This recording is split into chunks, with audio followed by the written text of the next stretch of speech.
Hola a todos, bienvenidos a Un Café con Santiago, ese espacio donde les traigo a expertos en distintas materias para encontrar técnicas, trucos y herramientas para que todos nosotros podamos tener una vida mejor y ser cada vez mejores. Y el día de hoy les tengo un episodio que viene muy cerca a mi corazón. Como ustedes muchos saben, yo tuve una madre que falleció de cáncer y cuando lo estaba viendo me enfrenté a la realidad del cáncer infantil. Lo vi ahí al lado, en todos los lugares de la clínica donde estaba mi madre, y lo vi de cerca. Y dije, esto es terrible. Y es por eso que tomé la decisión de apoyar intencionalmente a la Fundación Nuestros Hijos, de la cual hoy les traigo a su fundadora, a la doctora Marcela Zubieta, quien es la cofundadora y presidenta actual de la Fundación Nuestros Hijos.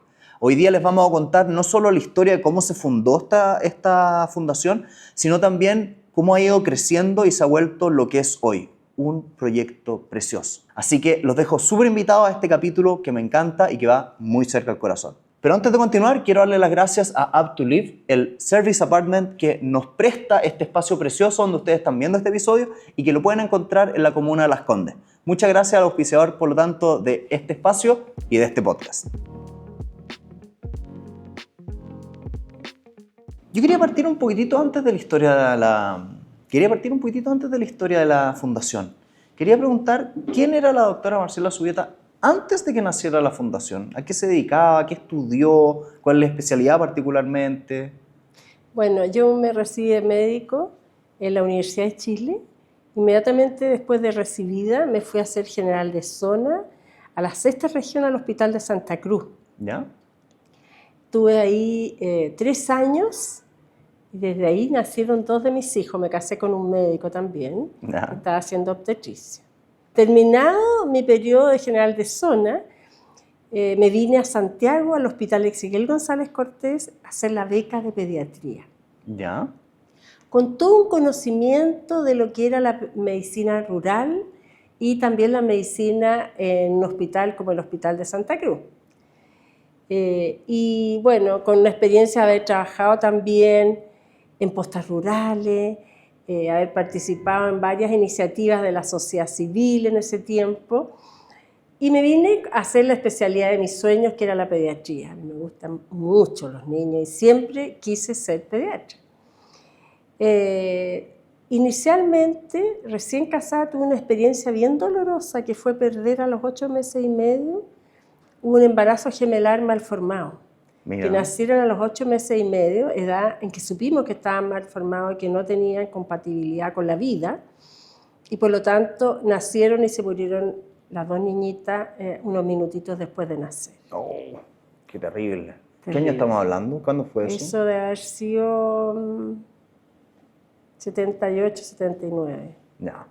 Durísimo, porque era muy chica, pues si uno se casaba a los 24 años. Sí, pues. Entonces sentí que ya la vida no me podía mandar más dolores que ese. Y sentí que ya había pagado mi cuota. Bueno, y poquito tiempo después, a los 26 años que yo tenía, mi papá murió. Y también fue el segundo golpe más grande porque yo encontraba que yo era obra de mi padre y que si no existía él, como que su obra no tenía sentido. Entonces fue un proceso largo de duelo, bien triste, la verdad, bien doloroso. Nos vinimos a Santiago con los 2 niños, hice mi beca en pediatría. Pero estos gemelos que fallecieron eran el tercero y el cuarto. No, eran los primeros. Eran los 2 primeros. Ah, ya. Entonces después tuvieron 2 Tuvieron niños. 2 hijos. Ya. Entre medio murió mi papá, 3 meses después de nacer la segunda hija viva, digamos. Ya.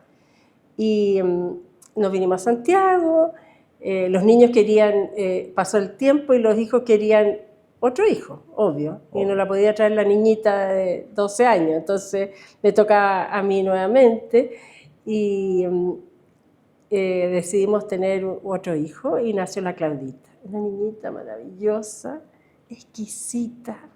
Yo ya había terminado la beca de pediatría y todo estuvo perfecto hasta el año y medio que yo empiezo a notar ciertos cambios en ella. Primero, que no comía mucho, y segundo, que se le abombaba la fontanela aquí, cuando uno le tocaba, que es el bregma. Y eso se ve cuando hay una hipertensión intracraniana, o sea, cuando hay una masa que provoca presión en el cerebro.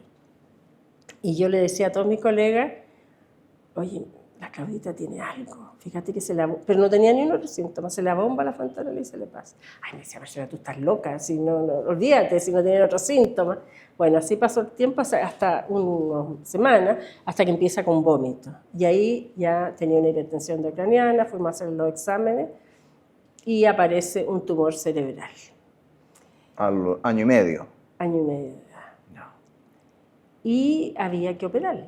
Y era un tumor y no había dado síntomas porque estaba en los ventrículos, que son las cavidades llenas de agua del cerebro.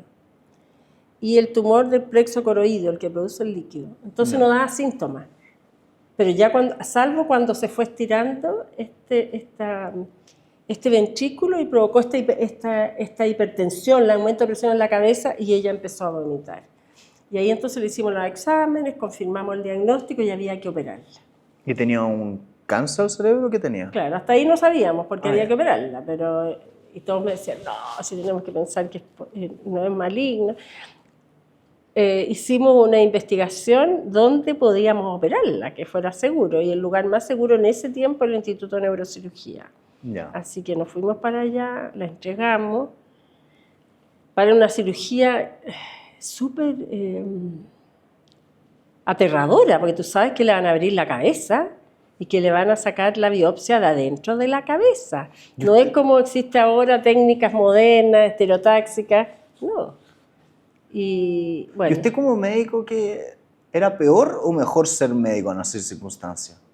El dolor de madre es lo más terrible. Yo creo que ser médico te ayuda para entender mejor, pero por otro lado, sabes lo que significa que te abran el cerebro y los riesgos que tiene una cirugía de la cabeza y lo doloroso que puede ser para la hija después.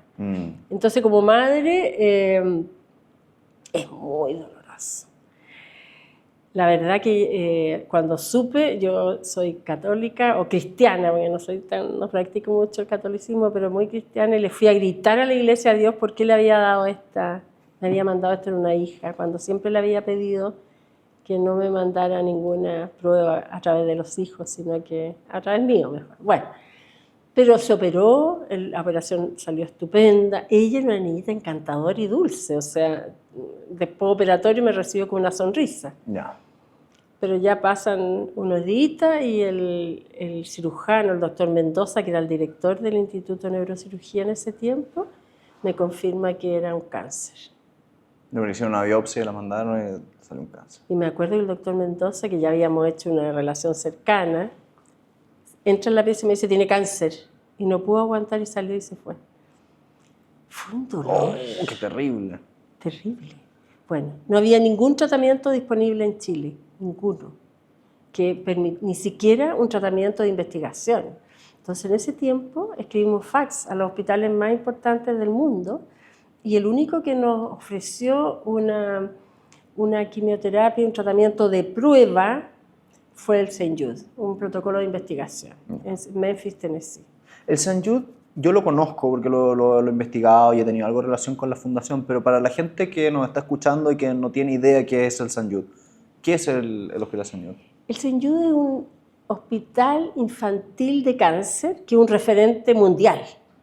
Y en este momento es un actor muy, muy importante en el mundo, unido a la Organización Mundial de la Salud, en su rama latinoamericana y todas las regiones, están en una alianza para intentar mejorar la sobrevida al cáncer en el mundo. Ellos tienen una alianza global donde educan, entrenan, realizan distintas iniciativas para mejorar la vida y las posibilidades de sobrevivir a los niños. La verdad que es un referente mundial, es lo mejor. Tiene lo mejor de lo mejor. Tiene lo mejor, tiene la medicina del futuro, diría yo. Así me pareció cuando yo llegué con mi hija allá. ¿Cuándo llegó? ¿A qué época estamos Bueno, hablando? ella la operamos, ponte tú, en mayo.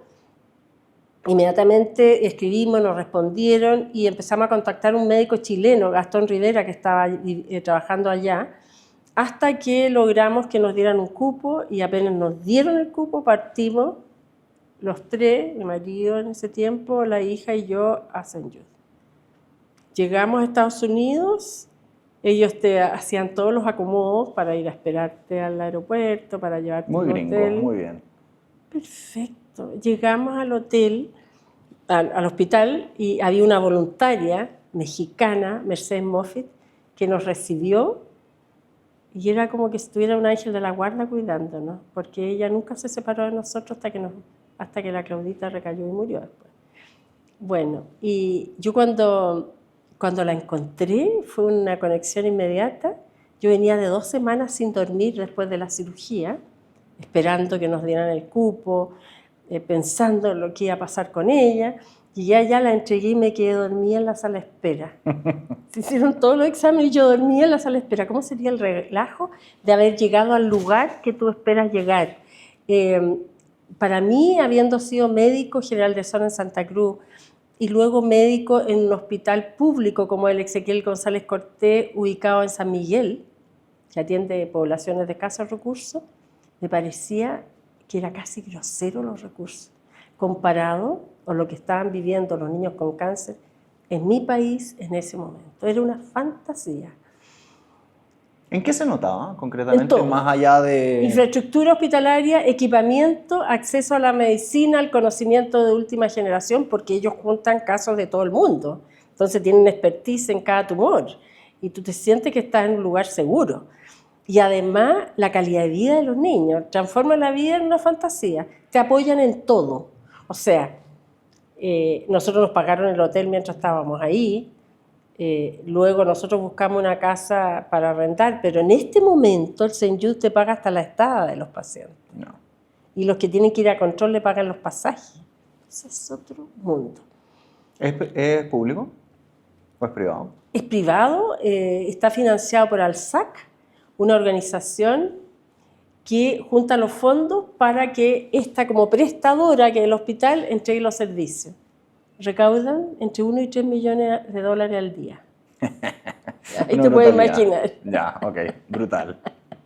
Bueno, entonces, mientras mi hija se trató en esas condiciones, le pusieron un catéter, así que no sufría. Nos tratábamos de hacer la vida lo más feliz posible.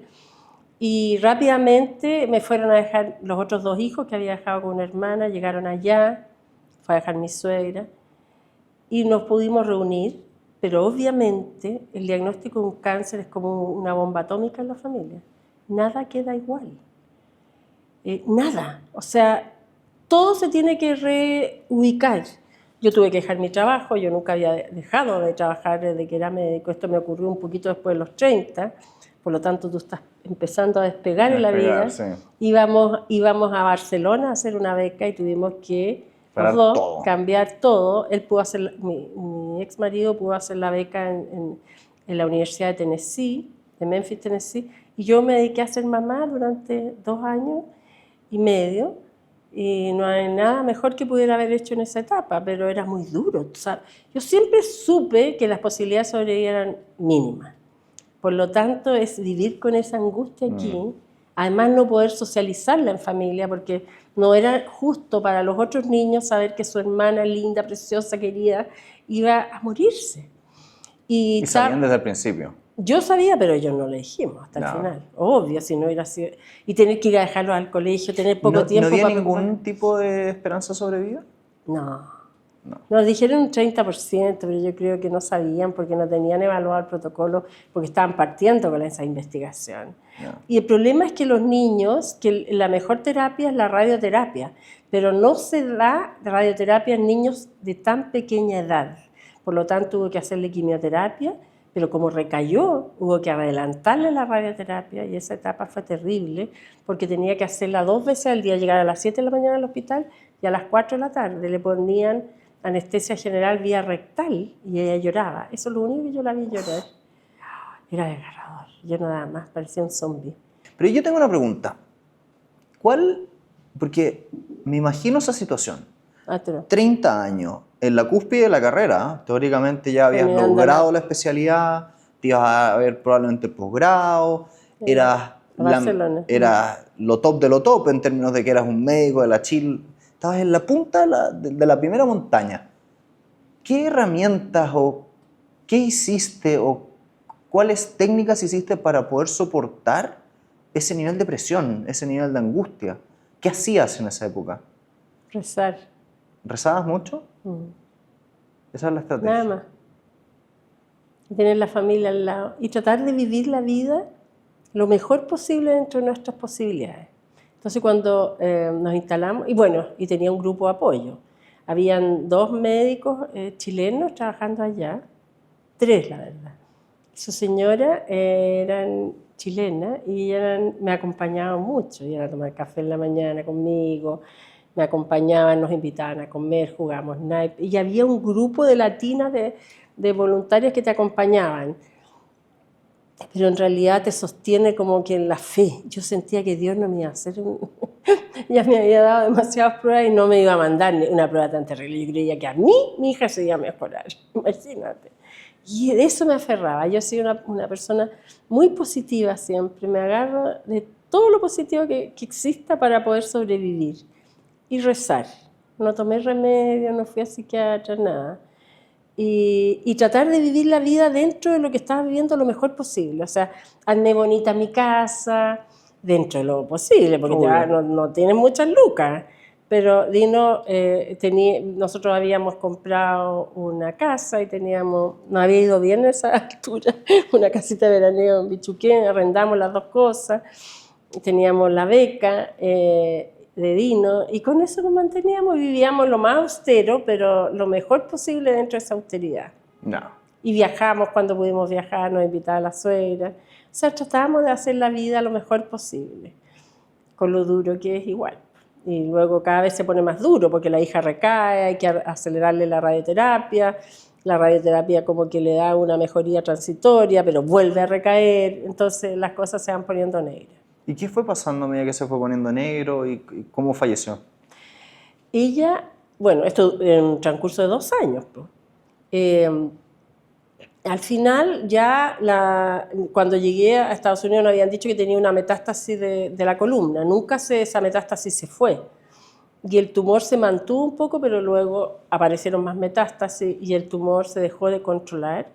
Y eso se nota clínicamente, por los exámenes también, y entras en un proceso de cuidados paliativos, que se maneja el dolor. Entonces, el Senyú te instala un sistema en tu casa, donde te manda nutrición parenteral a través del catéter, para que no lo pinchen. Y bueno, y tratábamos de hacer la vida lo más feliz, pues la llevábamos a la piscina, la sacábamos a pasear, estábamos juntos lo más posible. A esa edad todavía no, ya estaba empezando a hablar. Claro. Estaban sus primeras palabras. Claro. Ya tenía ahí 3 años y medio. No. Y decidimos que la íbamos a traer a Chile cuando ella estuviera en condiciones. Entonces armamos ubica las cajas U-Haul de los traslados en Estados Unidos, todo el living eran puras cajas, con todo. ¿Ya? Quedamos con lo mínimo, para ver en qué minuto la Claudita no tenía convulsiones, estaba en coma ya, pero estuviera lo mejor posible para subirla a un avión y traerla. Siendo yo su médico que le hacía los cuidados. ¿Y se puede subir un niñito así en como coma? Sí, en coma? Sí. Así que cuando se pudo partimos en caravana con todos los conocidos a dejarnos al aeropuerto. Yo no me acuerdo, sí, creo que eran 26 cajas. Las metimos en el avión y trajimos todo. Hicimos una escala en Miami. Ella hizo una convulsión, pero no se agravó y llegamos a Chile al día siguiente de madrugada, con ella en coma. Es bien triste, pero por otro lado llegar, yo me acuerdo que mi suegra me mandó una carta, era muy amor ella, y me dice, ánimo Marcela, me da un poco de emoción de repente, Obvio. Pero soy poco llorona, así que si lloro casi que es bueno. Bueno, la cosa es que me dice, la Virgen desde el Santo Cristóbal te estará esperando con los brazos abiertos para recibirte. Y por supuesto que llegamos al aeropuerto y estaba toda la familia y eso fue una cosa preciosa porque sentir ese apoyo de la familia, para nosotros la familia es muy importante. Para mí en lo personal, mi familia de origen también es un clan que siempre va a estar presente y apoyándonos en todo. Entonces fue muy lindo ese recibimiento. En la mitad de la noche llegaron y estaban todos. Pero en la mañana. 2 de la mañana. No, en la mañana, en tercio 7, 8. Y nos fuimos a un departamento que habíamos vivido antes en Alonso de Córdoba, Y volvimos a ese departamento y nos instalamos ahí hasta un mes después que la Claudita murió. En el departamento. En el departamento, bajo mis cuidados. Y eso fue también impresionante. Porque la Claudita estaba en coma, de repente hacía algunos gestos.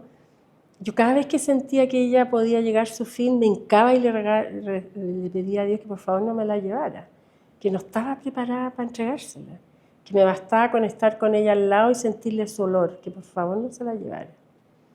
Los últimos días contrataba un auxiliar para que yo pudiera dormir. Y yo en el día la atendía yo, le ponía las medicinas, todo. Bueno, la cosa, y morfina, que era lo que usaba al final para el dolor, porque imagínate lo que es la presión de la cabeza. No, terrible. Y ella empezó a perder la movilidad de su cuerpo. Pero fíjate que era así, yo me acostaba al lado de ella, me sentía el olor, de repente me hacía una mueca y con eso yo era feliz. Así que no estaba preparada, pero un día se le tapa el catéter. El catéter es un dispositivo que se pone conectado a una vena de gran volumen y que te permite meterle a través de una manguerita o un dispositivo los medicamentos sin que la pinchen, cosa que en ese tiempo en Chile no existía. Bueno, y se le tapa el catéter. No. Y le tuve que poner morfina subcutánea, que es la guatita yo. Y me hizo un gesto así, que le dolía. Ahí me hinco al lado de la cama y le digo a Dios, llévatela. No puedo tenerla a costa de su sufrimiento. Te la entrego. Fui a almorzar, yo siempre estaba acompañada con una hermana, alguna amiga. Vuelvo, la tomo en brazo, la noté que estaba respirando raro, como que Dios escuchó el tiro. O un ser superior, como tú le quieras llamar. La tomo en brazo y le digo, ¿saben? Yo creo que la Claudita va a morir luego. Así que empecemos a rezar un rosario. Yo la tomo en brazos, la acurruco, empezamos el rosario, el tercer misterio se murió. No. Impresionante. Y ahí tú sientes, porque, bueno, yo me rezaba mucho, iba a misa, por supuesto, pero ahí sentí que había una conexión directa con un ser superior que para mí es Dios y que Él me estaba cuidando y acompañando en los momentos difíciles. Porque eso es impresionante. O sea, esa conexión tan inmediata sentí yo que era, y que Él me esperó que yo fuera capaz de devolvérsela y entregársela, y fue instantáneo. Impresionante. ¿Y cómo transformó ese momento tan doloroso en ganas de armar una fundación? Mire, porque hay mucha gente que ante estas sale situaciones sale arrancando, se mete en una depresión, no quiere volver a tener que ver nada que ver con cáncer y niños. ¿Y cómo transformó eso en una bandera? Primero, a mí, desde chica me importaba mucho la gente. Yo me daba cuenta cuando a mí me llamaba la atención, a diferencia de alguna de mis hermanas, por ejemplo, los pobres. Y hay gente que no lo ve. A mí me tenía la sensibilidad para verlo. Y cuando estaba en la beca, a mí me tocaba pasar visita en la unidad de oncología, donde habían salas comunes, 6 niños compartiendo una pieza. Los padres podrían entrar 1 o 2 horas, 2 veces a la semana. Muchas veces moría un niño ahí y solamente se le ponía un biombo y moría al lado de los otros. Segundo, niños que iniciaron un tratamiento que duraba 2 años no podían ir a los colegios, por lo tanto no volvían a los colegios. Los adolescentes, que tienen tan importante la imagen corporal, esos niños, antes de que los pincharan y sufrieran y se quedaran sin pelo, preferían no tratarse. Las mamás que venían de provincia, de la 6ª región, que está regionalizada a mi hospital, no tenían plata donde quedarse y se devolvían a sus casas. No habían catéteres, los niños los pinchaban en las venas hasta el cansancio. Se le rompían las venas, probablemente. Y esa realidad que estaba ahí no en mi inconsciente, en mi consciente, más lo que yo estaba viviendo, lo encontraba sumamente injusto. Y eso me daba vuelta en la cabeza. Así que cuando llegué, llamé al jefe de servicio de mi hospital y le dije, doctor, por favor venga a verme, que quiero comprometerme con algo. Y ahí le dije, yo creo que esto, más que preguntarse por qué a mí, sino decir, ¿para qué es esto? Bien. Y ahí dije, vamos a fundar algo, no sé lo que vamos a hacer, pero vamos a hacer algo. El doctor Solar era el jefe de servicio.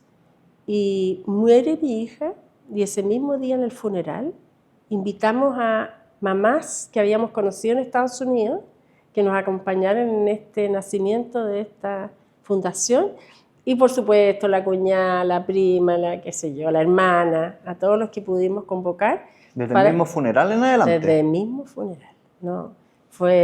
Y al otro día, yo tengo anotado en una libreta, llamar a tal parte, hacer esto, y ahí me metí en ese mundo. Los niños, cuando volvieron de Estados Unidos, los metí inmediatamente de vuelta en su colegio para que se metieran en la vida normal, en su rutina, y yo me dediqué como loca a hacer esto. ¿Y cuáles fueron los desafíos iniciales? Porque levantar una fundación no es fácil. Sí, pues, pero mira, estábamos bien conectados primero. El grupo que habíamos partido, por supuesto, todos habían vivido la experiencia no de perder un hijo, sino que haber enfrentado la enfermedad. Y para mí fue fácil porque yo trabajaba en el hospital me abrió las puertas. No es fácil que un emprendimiento social de una organización de la sociedad civil se meta en los sistemas, pero yo era parte del sistema, ¿me entiendes? Entonces era más fácil. Y entonces inmediatamente formamos un grupo de voluntarios primero. ¿Cuántos eran? Sí, 6, 8. ¿No? 6, 10 personas, ya, claro. Chiquitito. Y lo primero que hicimos es que teníamos que hacer un diagnóstico de la necesidad de los padres. Yo tenía desde la perspectiva clínica el recuerdo de la beca, pero no tenía claro el diagnóstico de la situación y todas las necesidades psicosociales que podían tener esa familia. Entonces, un señor Mira, que había estado con nosotros, lo invitamos, y en la sala de espera del hospital había un rinconcito, le pedimos permiso, porque todos los niños estaban achoclonados en la sala de espera junto con los otros niños, lo cual es mucho riesgo, porque ellos son inmunosuprimidos, se pueden agarrar una enfermedad. Y por otro lado había solo una camilla para recibir la quimioterapia ambulatoria. ¿Esto es en el Ezequiel? En el Ezequiel. Y cuando estaban hospitalizados, como te digo, 6 salas comunes. Y los niños morían. Entonces era una injusticia, sentía yo, para esos pobres niños. ¿Qué culpa tiene un niño haber nacido en una familia o en otra? Ninguna. No, ninguna. Entonces, uno se siente responsable de los niños del mundo al final. Bueno, y entonces con el señor Mira hicimos esa salita y empezamos con las voluntarias a invitar a las mamás de los que venían con sus niños con cáncer a la salita. Le dábamos desayuno, ropero, plata para la locomoción, mientras las voluntarias conversaban con ellos y veían las necesidades sociales de esa familia. Ya, entonces estaba la gente en la sala, había una esquinita haciendo como una especie de encuesta. Es una pieza que hicimos para darle atención y mejorar la calidad de vida en las esperas y saber qué eran las necesidades. ¿Y cuántos niños habían ahí cuando ustedes partieron? ¿Cuántos identificaron? Mira, más o menos en ese hospital... A ver, en Chile se diagnostican un promedio de 520, 560 niños al año, nuevos. En ese hospital más o menos atiende un 10% de la población. 50. Ahora subió, a 100 este año. No sabemos por qué, pero subió. Bueno, la cosa es que ahí descubrimos, pero era tan fácil darse cuenta de las necesidades. Primero, era imposible que un niño no tuviera riesgo en una sala de espera como esa. Entonces, un cuñado mío, Jaime Llanes, que fue el segundo presidente de la fundación, que tenía empresario exitoso, le escribió una carta a todos sus amigos, les pidió plata y compramos una casa al lado del hospital y la transformamos en el centro ambulatorio, que era de lujo, el primero privado dentro del sistema público, y ahí los niños eran tratados sin forma simultánea, en salas, en sillones reclinables, por lo tanto no tenían que esperar todo el día para recibir la quimioterapia, en ayunas, sin comer, y todos tenían un catéter, por lo tanto nadie sufría los pinchazos. Y todos sentados en los brazos de su mamá, o las mamás descansando afuera, todos con bomba de infusión continua, un equipamiento. ¿Y todo esto fue el primer año? No, fue, nosotros nacimos en el 91, esto fue el 94. Ya, o sea, pasaron 3 años. 3 años, pero estábamos haciendo muchas cosas, comprando catéteres, pero en ese tiempo las estrategias de recaudación eran bien artesanales. Me acuerdo que había un Almac en Estoril con Las Condes y nos faltaban catéteres. Yo conseguí que un amigo médico de Estados Unidos, Patricio Lavaca, me mandara los catéteres dentro de todo, o comprara, pero valían $250 en ese tiempo. Después han bajado. Entonces, en esa esquina en el Almac, las voluntarias iban con un canastito y a la salida de la caja pedían plata. oye, para un catéter para un niño, para que no sufra los pinchazos. Cuando se juntaron los $250, era un griterío que nos enterábamos en el barrio. Bueno, y así fuimos, los roperos, la comida, las colaciones, la reparación de sus casas para que no se les lloviera en la noche y no tuvieran enfriamiento y una infección. Bueno, eso fue el 94. Pero, ¿y cómo? Ahí me parece súper interesante esta parte de la historia, que creo que es muy bonita. Dos preguntas. Primera pregunta, ¿cómo vinieron o cómo llegaron esos voluntarios? ¿De dónde venían? No, eran puros amigos, primos, parientes. Ya, todos Friends, Family and Fools. Sí, no, sí que no había ni una estructura. No tuvimos secretaria hasta 6 años después. La oficina estaba en el auto o en la casa. Todo lo hacíamos con gente que conocíamos, pero era tanta el compromiso y la pasión por lo que estábamos haciendo que funcionaba en ese tiempo. ¿Y cuál era el perfil de esa persona? ¿Y qué se le decía? Como, oye, estoy haciendo esto, ¿ven? ¿Cómo funcionaba? Yo tengo anotado aquí. No, teníamos identificado, ponte tú, una hermana de una voluntaria que teníamos en Estados Unidos, María Luisa Rojas. La Verónica casada con un primo de mi marido. La Nieves Corse, que tuvo un hijo con cáncer. La familia Mires, que tuvo un hijo con cáncer. La familia de mi cuñado. La Juanita Hurtado, la madrina de mi hija que se murió. Harta gente más, los Goldenberg, Montes Goldenberg, que habían tenido una niñita allá. Entonces, todos teníamos la pasión. A ella también se le había muerto un hijo. O sea, es que eso me parece súper interesante. O sea, al principio todos tenían algún grado de conexión con la causa. Absoluta y profunda, marcadísima. Entonces era una pasión por hacer. Yo te voy a decir que la Vero Terraza, esa voluntaria que es casada con un primo de mi ex marido, hasta el día de hoy está en la fundación. La Marcelita Fría, otra, maravillosa, hasta el día de hoy.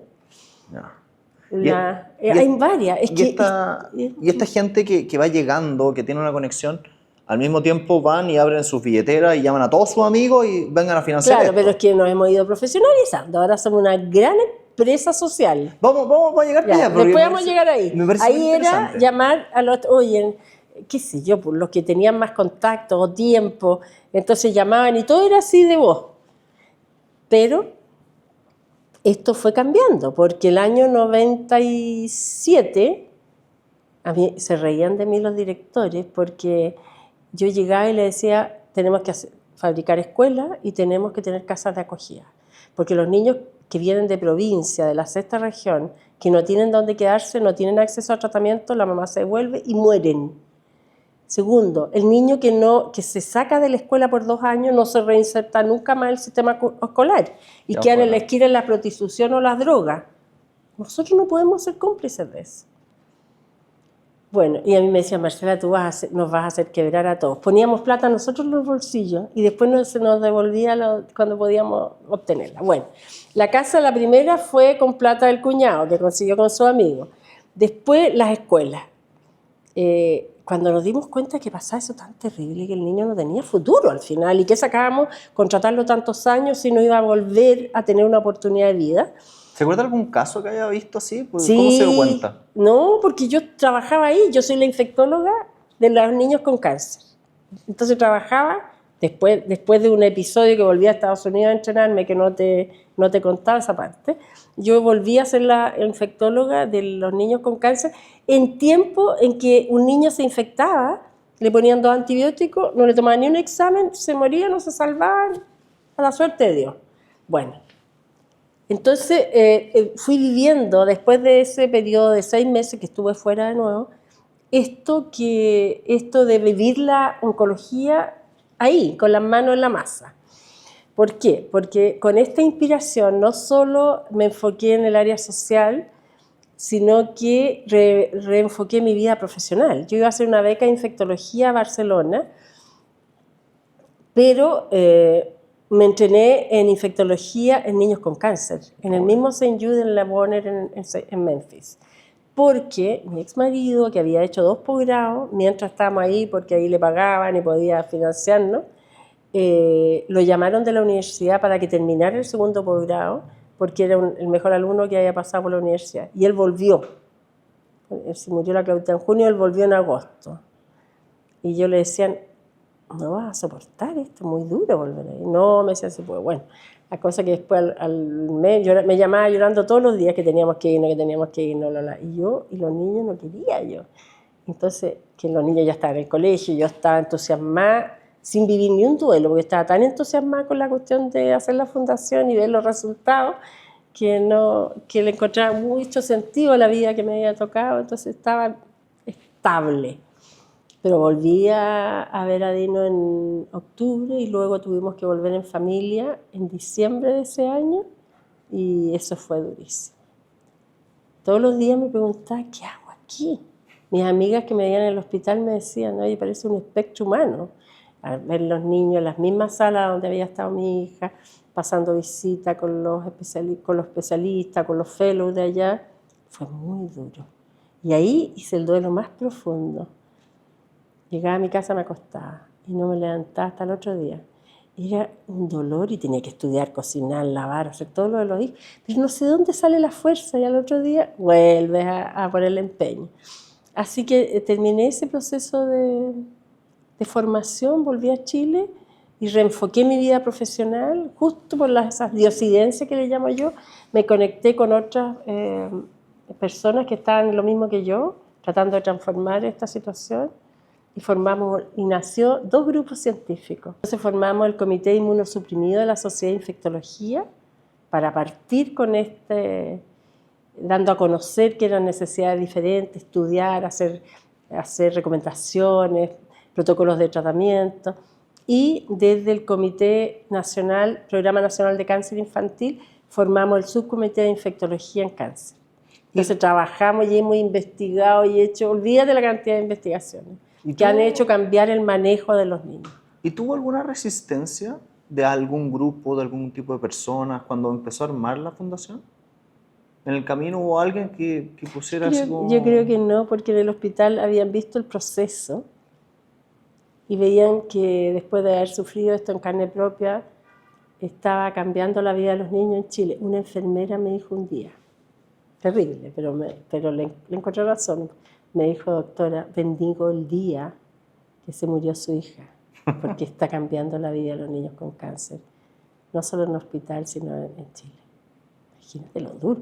Yo no sabía si agarrar la cachetada o reírme. Bueno, la cosa es que el año yo vi dentro del servicio niñitos, porque yo las veía cuando estaba infectado en el policlínico, mamás que le anunciaba y la mamá se devolvía, decía, no puedo quedarme, me voy de vuelta. ¡Ay, qué dolor más grande! O esas niñitas que sabíamos que venían a control y que estaban en la prostitución, que nunca más habían vuelto al colegio. Eso por ahí en el año 94, 95, entonces dijimos, ya, vamos a crear las escuelas hospitalarias. Ya.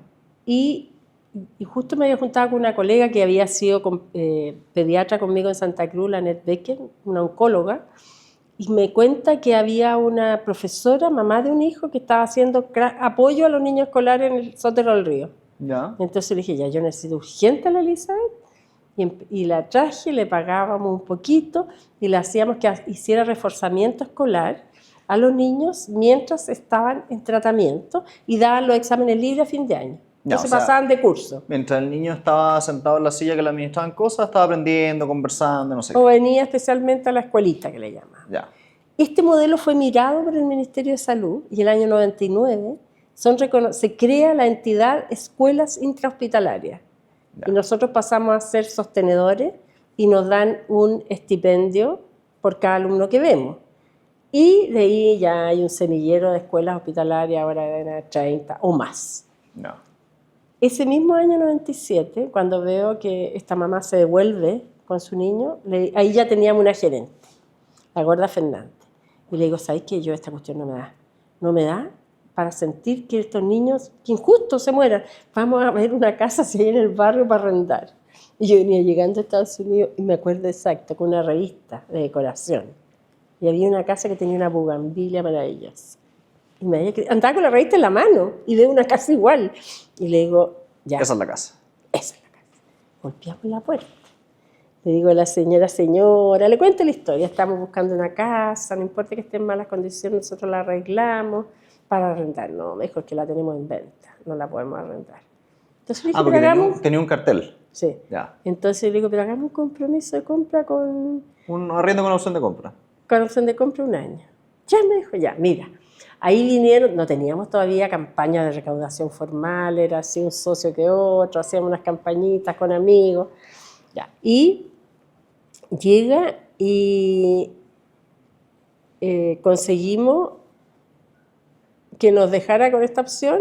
Trajimos las niñitas de un colegio privado, vinieron, hijas de padres empresarios, a raspar las ventanas, limpiar, pintar. Jaime Mires, que tenía una empresa de pintura, nos ayudó con eso y transformamos en una casa de acogida con 5 habitaciones. Tremendo. Maravilloso. Pero llegué ¿Al lado del hospital? Sí, a 2 cuadras. Ya. En ese tiempo, ya está más lejos. Pasó el año y nos faltaban 6 millones de pesos y se cumplía en plazo en una semana.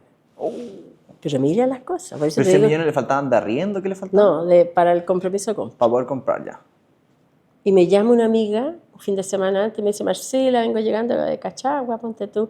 Y me encontré con una niña que quiere ir a ver a los niños. Una socialitera más encima. Entonces le digo, ay, pero yo necesito plata, no que hagan los niños. No, me dice, pero ella puede regalar porque tenía una en Argentina, una empresa de zapatillas, de levantar y ella puede donar algo. Bueno, total que yo a esa altura ya tenía una enfermera, Ana María Ollarzo, que trabajaba conmigo, y yo todos los avances que habíamos hecho los había registrado en diapositivas para poder proyectarlo en los proyectores en ese tiempo. Sí, me acuerdo. Entonces yo armé un recorrido con eso. Es decir, esto era antes, esto era esto, estos son los avances que hemos hecho, hemos logrado, bla, bla, bla. Así que le digo a Anita María, yo tenía que pasar visita en el hospital, pero la fundación estaba ahí, pues teníamos una salita en la casa que habíamos comprado. Le digo, tú habla con esta niña, cuéntale la historia, qué es lo que hemos hecho, muéstrale los resultados, y ya cuando le hayas pasado todo, llámame, para ello pasarle el platillo. Bueno, yo estaba ahí en el pasillo y la Ana María me llama Marcel y me dice, doctora, ¿se va a morir? Se va a morir, véngase corriendo. Tenía un cheque, yo no me acuerdo si eran 8 o 10 millones de a Vicky, que era esta mujer. El tiro, sí, tome. Me puse a llorar y me decía, ¿por qué lloras? Porque no me has evitado tantas humillaciones de ir a pedir, porque no podíamos echarnos para atrás. Claro. Así que eso fue una cosa maravillosa. Y de ahí para adelante ya empezamos a tener una gerente, ya llevamos algunos años, empezar a tener una secretaria que hasta el día de hoy trabaja con nosotros, la Eugenia Rojas. Y la primera vez que dije, ya, nos vamos a tener que poner serios. Vamos a tener por lo menos un libro de entrada y salida. Porque todo no teníamos nada. Y la Eugenia me decía, pero doctora, yo no sé lo que es eso, era chica. Y como te digo, y yo le dije, como un libro de banco, ¿cuánto entra y cuánto sale y en qué gastaste? ¿Y de dónde vienen los gastos? Bueno, así partimos, eso de haber sido ya como el año, claro, por ahí por el 96, 97. Y todo lo que significa avanzar. En esos tiempos había una fundación Simón de Sirene. ¿Sigue existiendo? Que sigue existiendo, de Juancho Lecaro, que yo hice un curso de cómo hacer exitosas las empresas sociales. Y ahí empecé a entender las áreas, y pues imagínate, soy médico, súper ignorante en eso, pero ya aprendí y ahí fuimos perfeccionando. Primero los directores que traíamos eran amigos, parientes, y ahí pasó el tiempo pero ahí pasaron otras cosas. Una empresa grande, que la puedo nombrar, Sodimac, sí, se acercó a nosotros. La señora de uno de los socios había tenido una niñita con cáncer en Memphis, Tennessee, y nos metimos con Sodimac, y Sodimac por muchos años, no me acuerdo exactamente cuánto, fue una empresa maravillosa que nos permitió, nosotros pusimos 2 ejecutivas dentro de los locales Sodimac y nos permitió una recaudación que nos sirvió maravillosa. Eso tiene sus pros y sus contras también, sí. Y porque finalmente los directores éramos puros amigos, que de repente nos agarrábamos las mechas y no nos poníamos de acuerdo, porque tenía una visión, una de empresario, de rentabilidad, yo miraba a los niños, y entonces ahí ponte tú, un director decía, pero ¿para qué tenemos escuela? Entreguémosela a una empresa que sepa escuela. Y yo le decía, nadie lo va a hacer mejor que nosotros, no existe eso. Bueno, pero ahí entonces dijimos, vamos a convocar a los directores post-Headhunter. Y ahí partimos, pero eso hace poco. Quiero contarte otra cosa. una amiga gringa me dice, porque bien poco después de crear la fundación, la American Association of Chile, que nos ayudó, me llama y me dice, Marcela, queremos ayudar a la fundación. Queremos que la vayas a presentar en el Hyatt sobre lo que están haciendo y todo. Ya llegué yo y presenté la fundación y de ahí salieron cosas bien divertidas, o sea, impresionantes, impactantes, que supe después.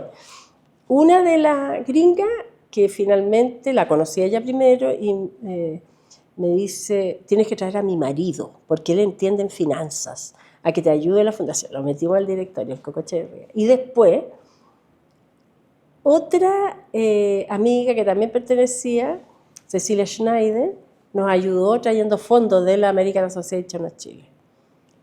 Después pasó el tiempo y llega una y me dice, Marcela, cambió el presidente McDonald's en Chile. Y yo le digo, ya, pues, quiero hablar con él.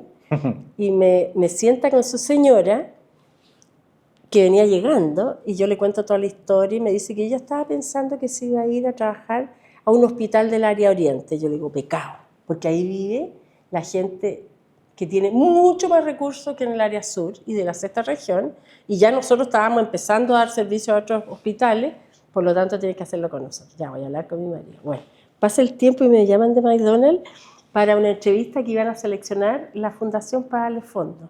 ¿No? José Armario se llama el presidente. Me entrevista a José, yo llevé mi diapositiva y toda la cuestión de siempre, y termino y me dice, no tengo ni una duda que es a usted a la que le tengamos que dar los fondos. Ya le digo yo, ¿pero qué necesitan? Yo le digo, necesitamos hacer un centro de hospitalización para el hospital Xavier González Cortés, porque los niños están hacinados, se mueren por... y eso fue porque un día estaba en una sala común una niñita que compartía sala con otra que estaba que estaba enferma con una diarrea. Y tú sabes que estos niños son inmunosuprimidos y uno sabe que desde que adquieren una infección hasta que hacen un choque y se mueren puede ser una hora. Chuta, por eso que es la hora de oro cuando empieza con fiebre. Pero como estaba de alta, seguramente esperando, le dio fiebre y nadie tomó conocimiento. Se murió la niñita. ¿Sí? Entonces yo le digo a la jefa de oncología, ¿sabes que no? Yo no voy a hacer cómplice de esto. Voy a hacer una campaña para remodelar esto. El hospital no entregó un ala y de repente voy, por eso te digo que fueron todos tan mágicos. De repente viendo, camino de ahí del centro ambulatorio que está al lado de la entrada del hospital, en la casita nuestra, viene un niñito corriendo con un sobre y me dice, doctora, le traigo este sobre que le llegó. $150.000 de José Armario que me había mandado de Parata Internacional. Impresionante. Con la condición que McDonald's Chile se comprometiera con una cantidad igual que era lo que costaba. Bueno, McDonald's Chile me llama y me dice, ya Marcela, ya nosotros vamos a hacer campañas, pero ya habíamos hecho campaña con McDonald's de catéter, una serie de cosas. Pero ¿de dónde íbamos a sacar? Nosotros no teníamos un peso, si todo lo que juntamos lo entregamos al tiro. Entonces estaba el Coco Echeverría, amigo de la familia del Río, dueño de Sodima y ahora de Falabella. Y yo le digo, Marcela, que necesito 10 millones, tenemos que tener, si no, no nos van a dar la plata y no vamos a poder hacer la unidad. Ya me dijo, te voy a llamar a la hija menor, maravillosa. Y llega y ya la recuerdo. Y le digo, perdona lo rota, pero necesito que tú nos dones 10 millones de pesos. Y sé que para ustedes, mira que mal educada, y sé que para ustedes esto no es nada. No es nada. Ya me hice hablar con mi hermano, nos mandó después los 10 millones. Y de ahí nace esta relación con Sodimac y después vino lo otro que nos permitió mantenernos por harto tiempo. Pero pasó el tiempo y los directores, puros amigos, nos agarramos de las mechas y dijimos, bueno, un abogado que era miembro del directorio, que era un hombre conocido, también maravilloso, casado con una amiga mía, la Jimena Boavir, que también es una mujer muy destacada, que ha hecho grandes cosas. Ella me hizo llevar, porque yo estoy en Ashoka, estoy en varias redes. Una de esas es Ashoka, que es una red de emprendedores internacionales. Y la Jimena estaba ahí en la cosa ambiental. Entonces llega Sergio, que ya era director, había llegado a ser presidente, y ve esta despelote en el directorio, que algunos que teníamos distintas visiones, una demasiado comercial, otra... Bueno, entonces saben que ya esta cosa está viciada. Somos un grupo de amigos y no vamos a avanzar. Así que les pido que todos presenten la renuncia. Y vamos a profesionalizar esto. Y dijimos a Marcela que reorganice esto para que podamos avanzar, porque no hemos avanzado nada. Ya, después de... ¿De qué año estamos hablando de eso? El golpe de Estado, lo voy a decir. El golpe de Estado.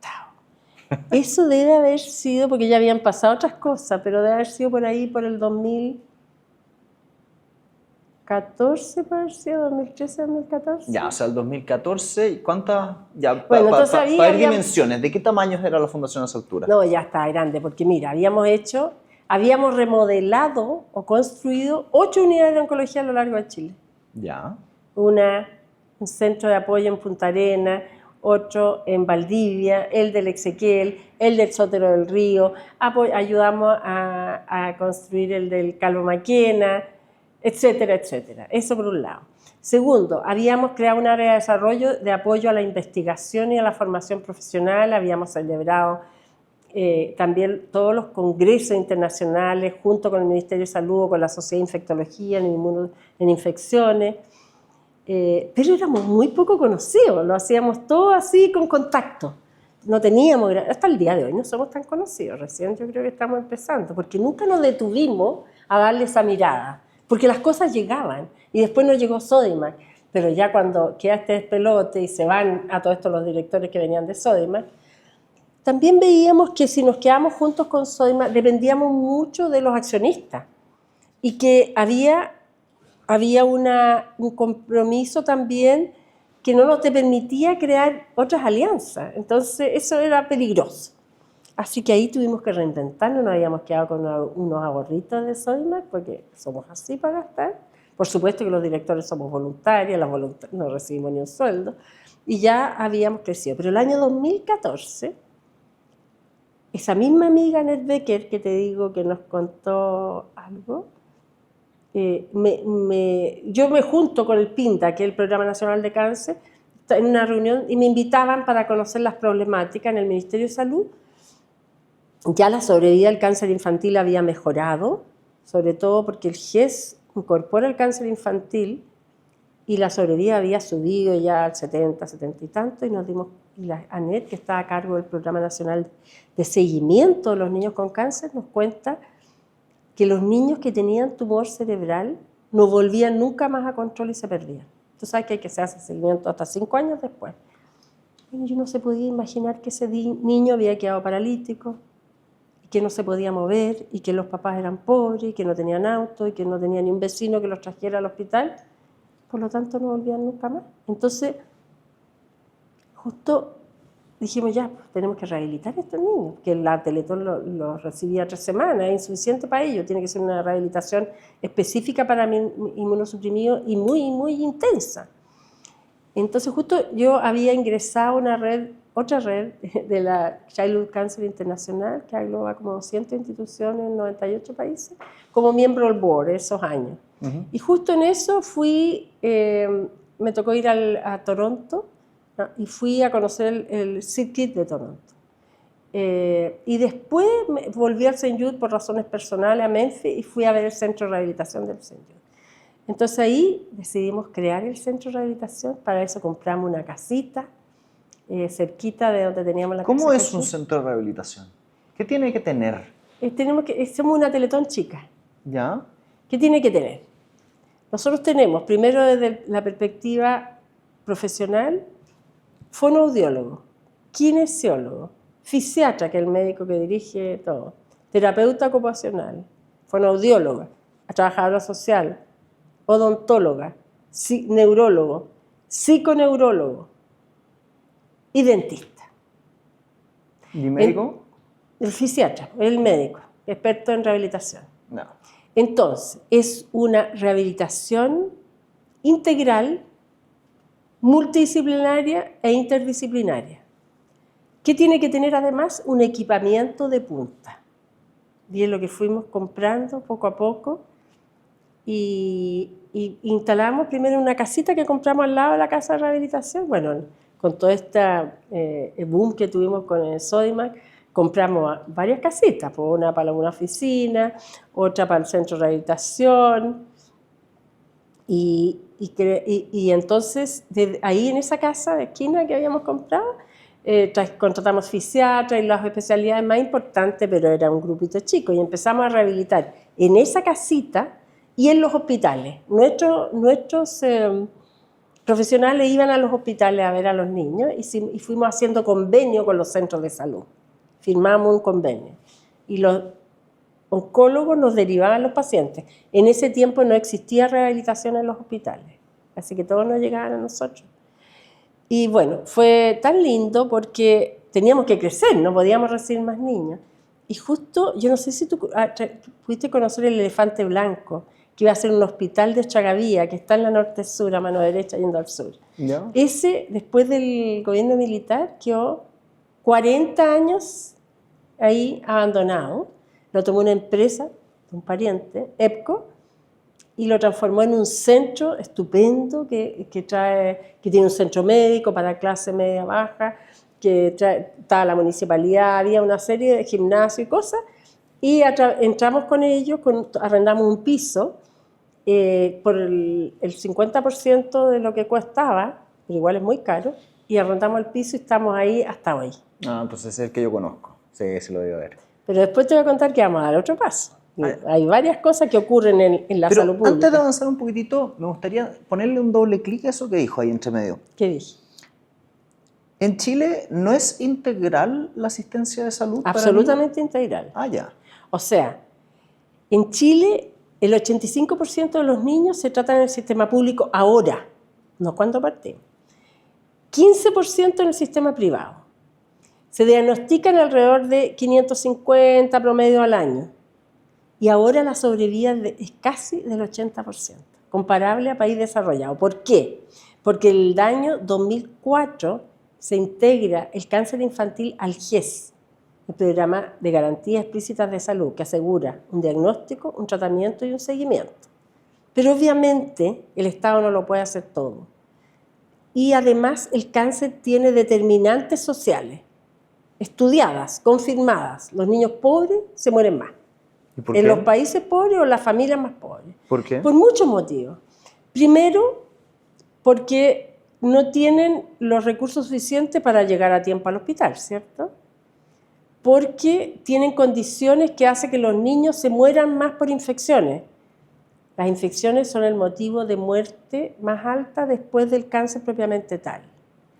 Porque los padres muchas veces lo traen tarde, porque no tienen la oportunidad de tener una observación importante de sus hijos y los síntomas de diagnóstico precoz, ¿cierto?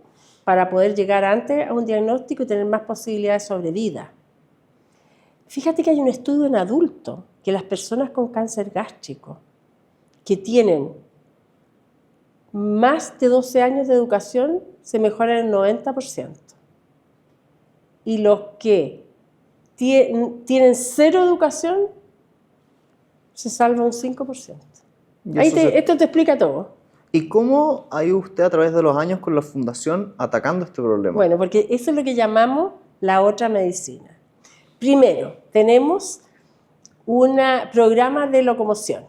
Los niños, nosotros tenemos varias van que hemos ido consiguiendo, los trasladamos en tiempo de pandemia, ni un niño se quedó sin poder ir al hospital en locomoción privada. O sea, tenemos van, tenemos convenios con radiotaxi, aportamos cuando tienen auto plata para la benzina, reparamos su casa, generalmente lo que necesitamos reparar es el dormitorio, la cocina y el baño, nosotros le damos una plata y los papás se consiguen la hora de mano. ¿Y hay que hacerlo, lo dejan como para que no entren enfermedades por los lados? Para que no se llueva, para que no se enfríe, para que no haya hongo en el baño, para que la cocina tenga las condiciones para que no se contaminen los alimentos.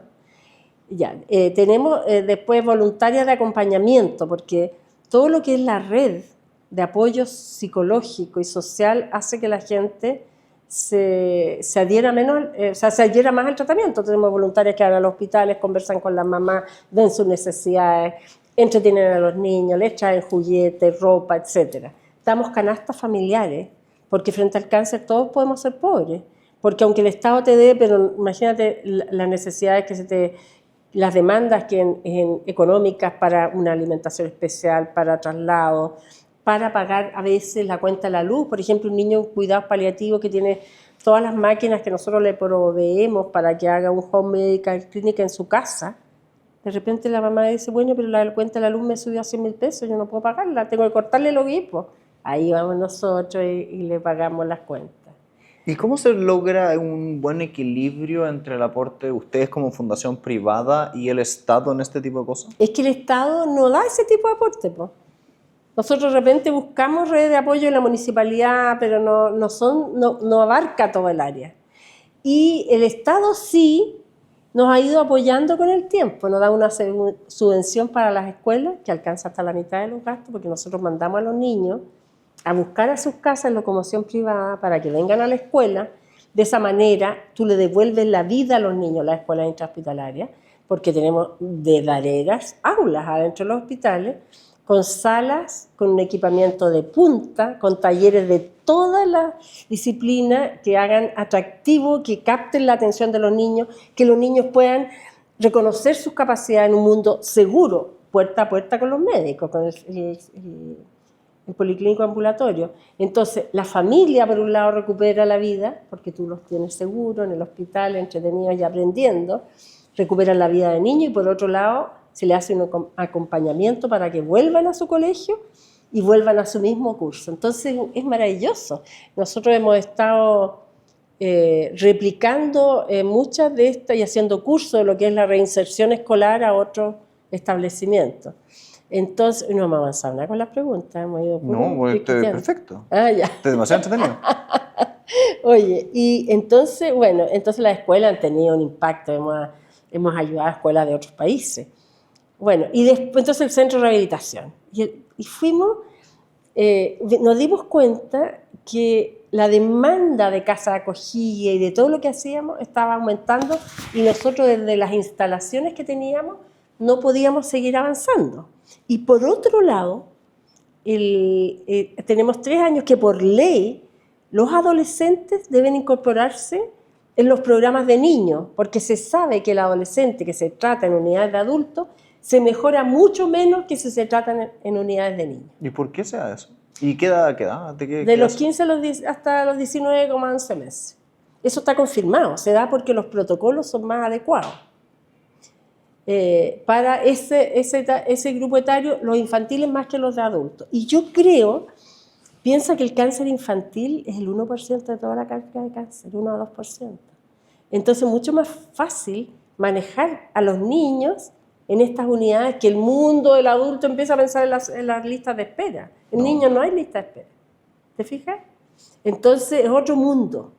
Y con toda la ayuda que damos la sociedad civil, tú te aseguras que disminuye el abandono, mejora la calidad de vida, mantiene su educación, se rehabilita, porque el 80% de los niños que viven un tratamiento de cáncer quedan con algún déficit, o cognitivo o motor.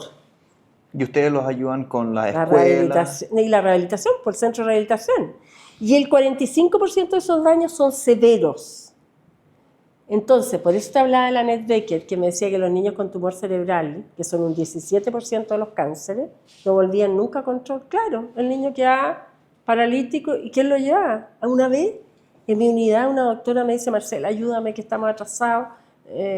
¿Me puedes dar de alta a este niño que llegó de neurocirugía? Ya se había sacado el tumor cerebral y llega para acá y hay que darlo de alta porque después de la cirugía no se puede iniciar inmediatamente un tratamiento.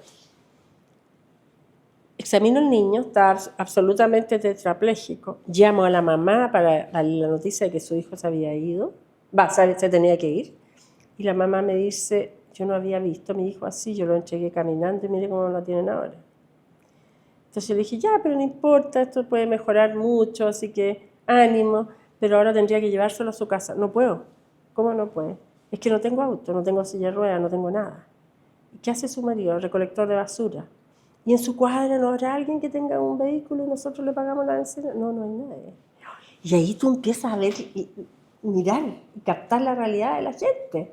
¿Qué culpa tenía ese pobre niño? Bueno, la cosa que le trajimos silla de ruedas de la fundación, ya mamá radio taxi, lo empezamos a traer a la escuela, y ese niñito, tengo una foto, flaco, pelado, Le pusimos un computador y con un dedito empezó a entusiasmarse en la rehabilitación, aparte de lo que le aporta el centro de rehabilitación.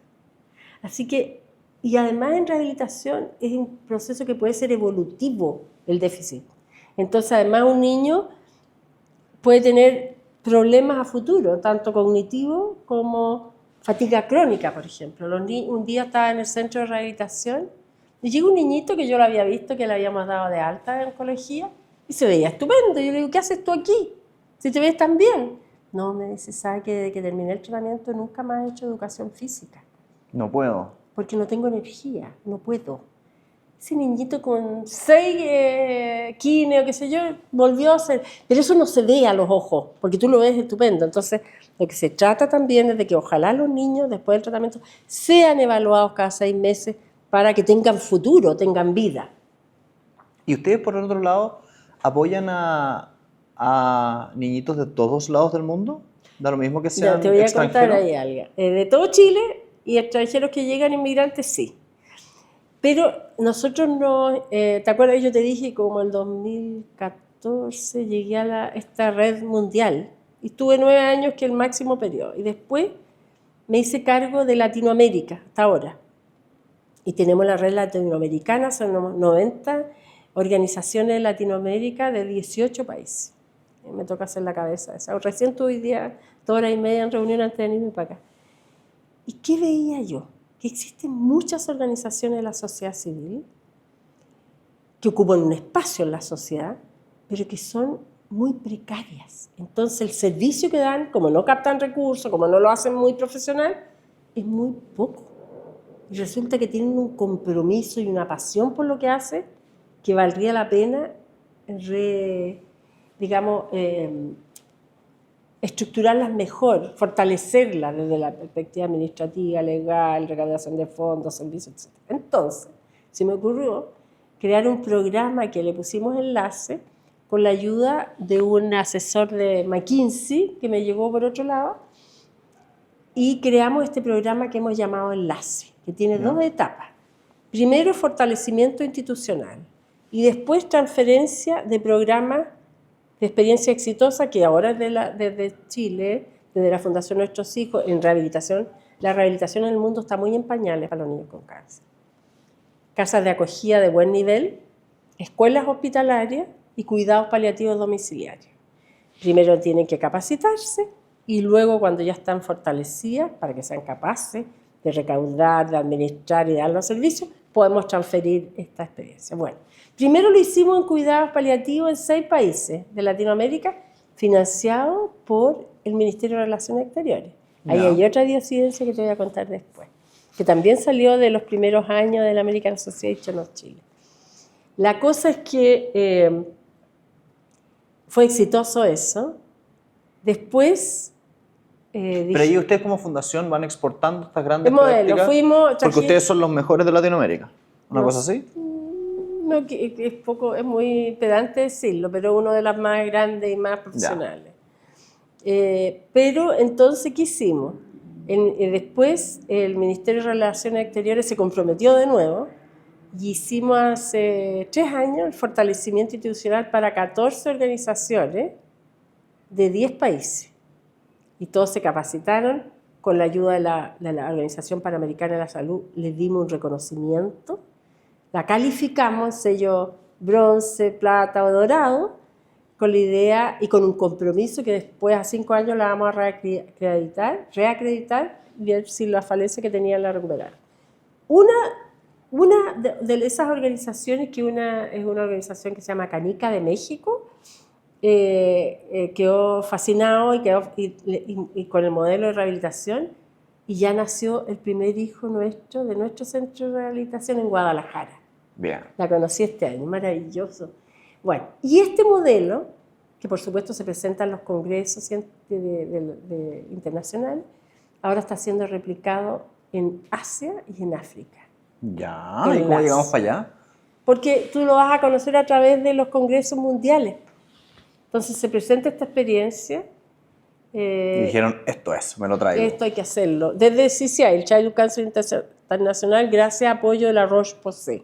Ya. Y ahora nosotros este año también nos van a dar recursos para hacer esta capacitación a 20 organizaciones más de Latinoamérica, porque lo ideal es llegar a las 50 que somos, porque todos encuentran que esto ya les ha servido increíblemente para mejorar, y la verdad que uno mira cómo van aumentando su estructura, su capacidad de recaudación y la entrega de servicios en forma más eficiente y profesional.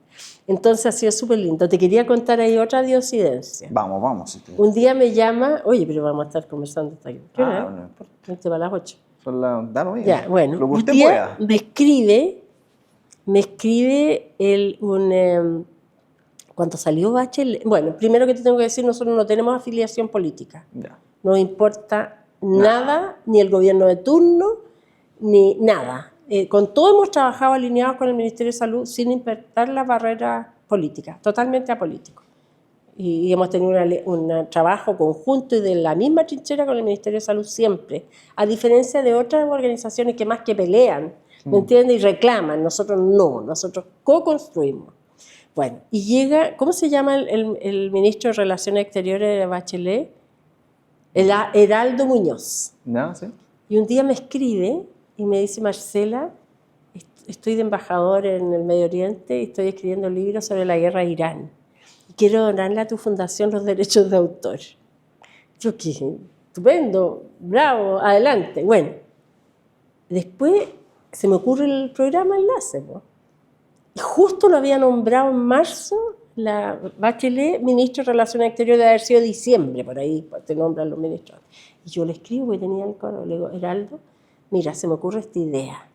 Y creo que no puede haber una mejor oportunidad de nosotros que tú nos apadrines como canciller. Ya me dice, Marcela, asumo y te llamo. Y me llamó.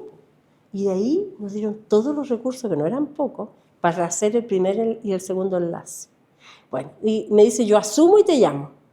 Me llamó asumió, me llama, tengo una foto con él, y yo le digo, Heraldo, cuénteme, ¿por qué usted llegó a nosotros y nos regaló? Porque me sorprendió. Y me dice, porque usted hace muchos años hice una conferencia en el Hyatt, y mi señora, que era gringa, por eso pertenecía a la American Association of Chile, cada semana me pregunta qué has hecho por esa fundación, y por eso le di los derechos de autor. Hasta ahora nos ayuda. La otra vez se achicó de casa a un departamento y tenía muchos regalos de todas sus misiones en distintos, y nos regaló una cantidad de cosas que hemos rematado maravillosas. Un amor al hombre, muy comprometido.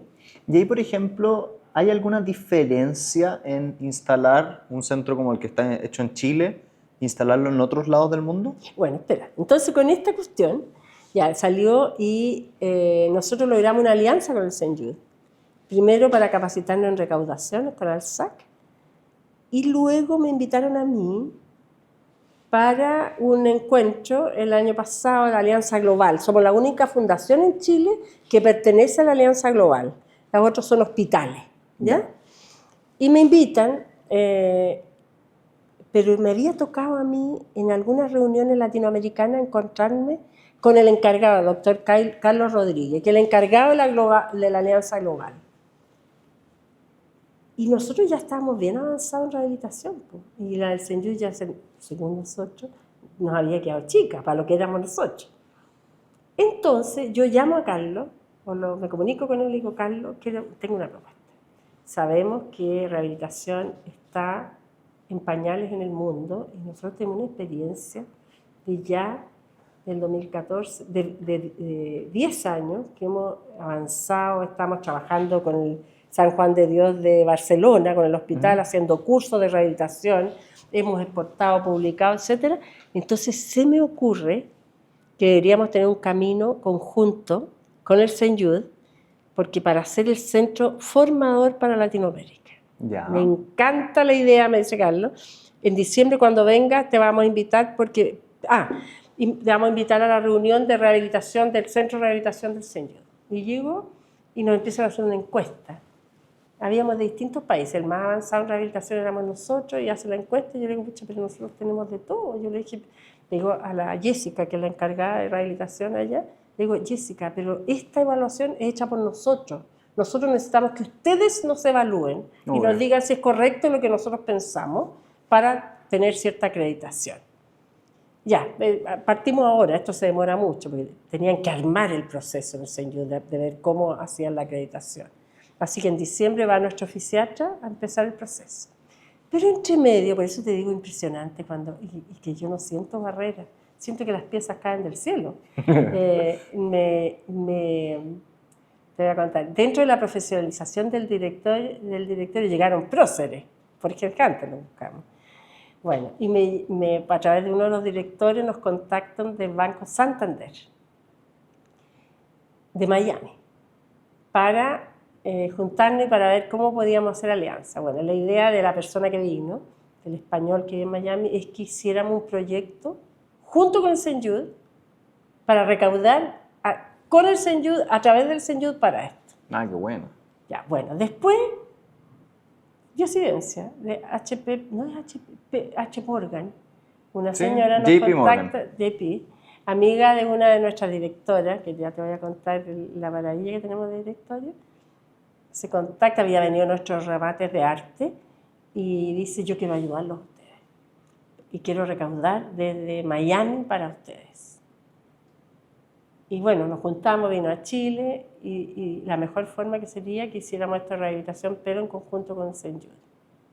Porque eso nos va a dar mucho más credibilidad en Estados Unidos. Así que llamé de nuevo a otra Diosidencia, estaba en el lanzamiento de una corrida mágica que tuvimos recién. Sí, sí. Y la lanzamos en la Municipalidad de Providencia. Estaba apurada porque la conferencia de prensa no terminaba nunca y yo tenía que ir a juntarme con Carlos. Ahí ocupé la oficina de la Evelyn Matei, me dijo al CEO. Bueno, te cuento a Carlos esto. Y me dice, Marcela, me parece maravilloso. Te lo compro de inmediato. Y no solo vamos a acreditar y hacer crecer Chile, sino que la idea es que no solo exportar el modelo a cada país de Latinoamérica, sino que juntemos la plata para instalar un centro en... Yo no podía creer, yo le dije, pero tú prendes como pasto seco. Yo no podía creer el éxito de la conversación. Y así hemos ido avanzando. Entonces tú dices, barrera, no, compromiso, pasión, trabajar como una hormiga, no ponerse barreras de entrega. Y el directorio que tenemos es así. Tenemos en el directorio Fernando Mazú, no sé si lo ubica, ha sido director de las más grandes empresas en Chile. Está la Denise Rasdinov, que es la martillera de la Casa Christie de Nueva York. Y olvídate los milagros que ha hecho ella de recaudación de fondos. Está José Molina, de Molina Morel, una empresa constructora. Está Juan de Solmiña, que es un sobreviviente de cáncer maravilloso del área más bien comercial. Está Rafael Schmidt, que es, bueno, lo debes conocer, trabaja en la papelera. ¿Papelera? Parece que sí, ya se me ha confundido. La Ale Méndez, ella es profesora voluntaria de la Fundación, hija de una voluntaria de muchos años, ella es profesora de una de las escuelas, que ahora me sucedió, después que yo me fui, le pedí que quedara ella en lo internacional y yo en lo regional. Y ella, es profesora voluntaria, muy dedicada, ha estado avanzando mucho en el conocimiento de recaudación y comunicaciones, y es hija de Méndez, de Adima. Ya. Entonces tiene también alto conocimiento. Entonces es un directorio, espero que no se me olvide ninguno, no, de lujo. Le vamos a mandar un saludo al directorio. Así que todos con el compromiso, pero ¿sabéis que tenemos un chat? Y es un compromiso, están todos enamorados de la causa, apasionados por lo que hacemos, y yo creo que están en las prioridades de la vida de cada uno de nosotros. Y para ir cerrando el día de hoy, desconectándome tal vez un poco de ese llamado, y gracias a todos los directores, bueno, veo. Para ir cerrando el día de hoy, si tuviéramos que darle alguna frase, algún consejo a una familia que recién tiene el diagnóstico de un hijo con cáncer, ¿qué hay que decirle a esa familia? Yo le diría que el diagnóstico es durísimo, que nada queda igual después de saber que un hijo tiene cáncer. Pero la buena noticia es que el cáncer es una enfermedad curable en Chile a estas alturas del desarrollo, con un 80% de sobrevida, comparable a un país desarrollado. Y algunas enfermedades, como la leucemia linfoblástica aguda, puede llegar a sobre el 90%. Por lo tanto, cáncer no es sinónimo de muerte. Es una enfermedad que avanza rápido, por lo tanto hay que actuar, y por eso que es importante, y nosotros desde la Fundación lo hemos estado haciendo, muchos cursos, de estar atentos a los signos de diagnóstico precoz de cáncer. Porque si llegamos a tiempo, las posibilidades de éxito son mucho, mucho más altas. Y la calidad de vida durante el tratamiento también es mucho mejor. Porque digamos, el cáncer de niña avanza rápido. Si uno lo pesca precoz, no ha dado metástasis en el caso de un tumor. Y las quimioterapias van a ser más acotadas si no tiene metástasis, por ejemplo. Entonces, esperanza, adherencia al tratamiento, tratar de vivirlo lo mejor posible, buscar las ayudas de las instituciones que estamos colaborando, como la Fundación Nuestros Hijos, y dedicarse a abocarse. Cada día tiene su afán. No hay que pensar a futuro. Cada día tiene su afán y tener esperanza, siempre. Y si alguien quisiera apoyar a la Fundación, ¿cómo puede hacerlo? A través de nuestra página www.fnh.cl. Les agradeceríamos mucho que se hicieran socios, porque todo se hace poco y porque tenemos un tremendo desafío. Va a aumentar la demanda en un 60%, porque llegan los adolescentes a tratarse en los centros de cáncer infantil, por lo tanto van a solicitar nuestro apoyo. En el momento que estamos a puertas de iniciar la construcción de nuestro Centro Integral de Tratamiento de Cáncer Infantil, que significa 21.000 millones de pesos. Lo estamos sacando adelante también con la ayuda del Estado, pero lo necesitamos a cada uno de ustedes en la convicción de que cada peso que aporten va a llegar a cada uno de los niños que tanto y sus familias que tanto necesitan de esta red para poder sobrevivir ante tamaño desafío de enfrentar la enfermedad de un hijo. Gracias. Muchísimas gracias por haber venido el día de hoy. Espero que haya sido inspirador para todos los que nos escuchan y que podamos seguir haciendo crecer juntos el tremendo apoyo que hacemos a los niños y esta preciosa fundación. Gracias por haber venido. Gracias a ti, ha sido un gusto conversar contigo. Muchas gracias por apoyarnos, porque como tú ves, con los desafíos que se suceden necesitamos cada vez más apoyo, pero en la convicción de que cada grano de arena que uno aporta llega a los niños, significa vida. Y a nosotros nos da una gran felicidad y le da todo el sentido a nuestra vida apoyar a estos niños. Muchas gracias. Muchas gracias a todos los que nos han escuchado el día de hoy y si quieren conocer más, recuerden fnh.cl. Vamos a dejar los links acá abajo. Que estén muy bien y nos vemos la próxima semana.